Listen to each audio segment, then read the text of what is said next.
When the odds are stacked against you, when trouble seems to be brewing, yet you've got mouths to feed and a business to run, what should you be doing? How do you move forward? How do you know when to call it quits and when you need to fight to the finish? I'd like to present you with an extraordinary worldview that comes from Torah as taught to us by the spiritual leader of our generation, Rebbe, as presented in this beautiful short story. In 1956, my father had this building in Montreal. The ground floor of the building was his business, was the store, and the upper floors, the 2 floors, were rented out to small manufacturers. It was an 80-year-old building, and the insurance company told us that they were canceling the insurance. He didn't know how to deal with it. Everything was all on inventory. The inventory was flammable and everything could go at any time. He didn't feel he had the wherewithal to come up with enough money to tear it down and rebuild. He became very depressed. He came to New York with the plans for the building, and I joined to visit the Rebbe. My father was up at the desk with his hands flat on the desk, and he was bent over, and that's really how he had been for a couple of months, kind of bent over and depressed. The Rebbe said, "Reb Nosson, stand up straight." My father took his hands off the desk and he stood up straight, and then he told him that he was out to battle and doesn't know what's going to be, but he has the know that he's going to win. That's how you have to go back to Montreal and into your bank, to your bank manager, to the mortgage company, with full confidence that the Rebbeinu Shalom is on your side and you're gonna be able to pull it off. He walked out of there a different person. The Rebbe just changed him from being despondent and worried to being confident. In fact, he shortly after managed to get the mortgage and managed to get it at a very good rate, and he did the building. It's amazing to shift that perspective from living lives that are reactive to becoming lives that are proactive. You cannot live your life depending on external stimuli.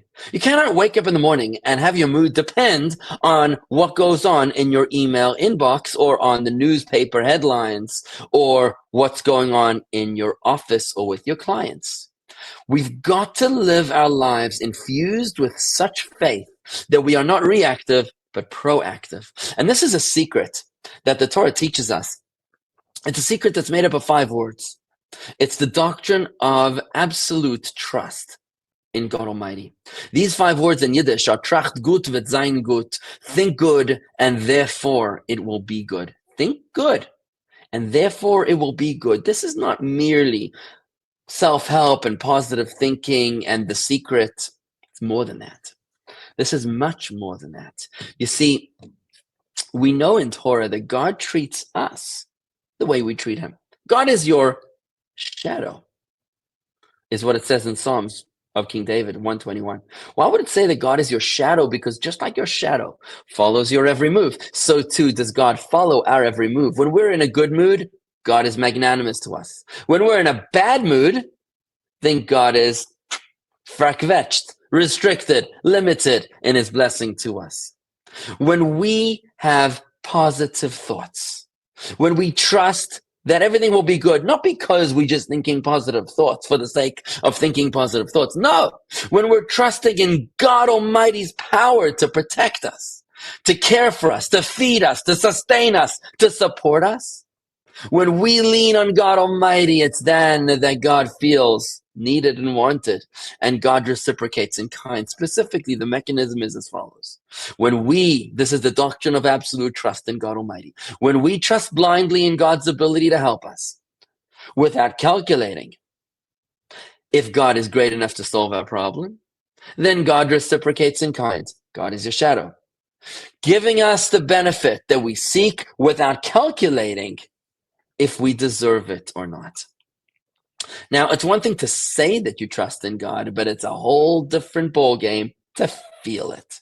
And that's why it's so important to be joyous, to be in a positive frame of mind. And that's why the Rebbe said to this businessman from Montreal, stand up straight, don't bend over. This is a very important theme, to be joyous, because joy is only possible when a person is worry-free, is free of anxieties. And if you're able to be in a positive state of mind, that's when you're able to manifest joy. But if you're not truly in a positive state of mind, you can't manifest joy. And here the Kabbalah, the book of the Zohar, tells us another beautiful secret, that the word for besimcha, joy, is the same exact letters as in Hebrew as machshava, which means thought. Joy in Hebrew, besimcha, is the same exact letters as thought, machshava. Because joy is not something that happens to you. Joy is something that you decide. It's a decision that you make. There's a beautiful story of Rabbi Shalom Ber Lipsker of blessed memory. He recently passed away. He was the legendary rabbi of Bell Harbor, Florida, one of my mentors. And he tells the story. His wife and he both were in a private audience with the Rebbe before they went out to Miami, Florida, in the 60s, I believe, in order to build a embassy of Judaism in a place that at that time was not very hospitable to observant Judaism. And the Rebbe said to them, you should know, they were anxious. The Rebbe said to them, you should know, that I am traveling with you. Can you imagine? The spiritual leader, the giant of the generation, the Moses of the generation. The Rebbe himself says to them, I'm going there with you. You have nothing to be afraid of. But then the Rebbe added a very interesting caveat. The Rebbe said to them, but it has to be with joy. You see, why is joy necessary? If you want to experience divine intervention, if you want to experience blessings and success beyond your wildest dreams and expectations, it's possible. You can make it happen. But you've got to get out of your own way. You've got to be in a state of joy where you're trusting in the power of He who sent you, of God Almighty. And if you're able to do that, manifesting in joy, that's when God is your shadow. You're trusting in God and God is raining the blessing upon you. You're positive and God is magnanimous. The more joy, the more torrential the downpour of blessing. You can do this. You can turn around your fortune. You are not a victim of your circumstance. You are the master of your own destiny. It all lies right here in your own mind and heart.